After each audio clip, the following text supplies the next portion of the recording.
dipurno oleh Allah Nabi Adam kubina madu-madu. Termasuk bahasa yang kita yang pegangnya.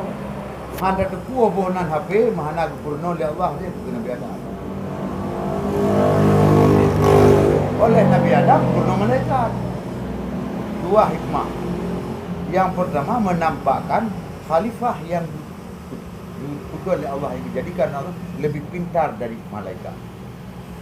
Karena yang mengajarkan adalah Allah. Wa'allama Adamal asma'ana Allah. Maka itu wa'allama terus menerus. Gurek itu Allah gede.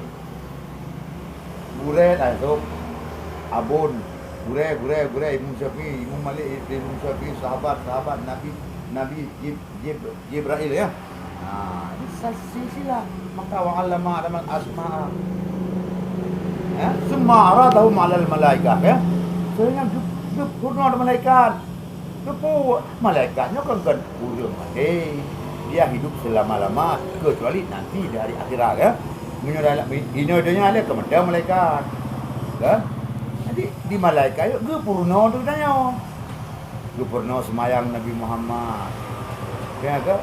Ge purna si purun kau takut Nabi Ibrahim biwa satikin. Pakan halut. Apu hitam ya Allah. Ya naru kuni bardan.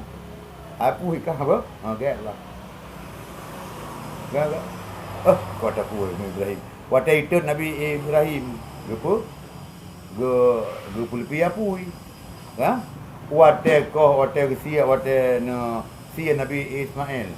Ge puno asah tikin kan? Le malaikat. Mana lah ke? Cuma halut lah kau. Mana lu tika tikin ada Allah. Dan bukan Allah. Allah dia apa je? Ya. Alian kuat dia malaikat tu purno nabi no pegah Petra. Manja ke?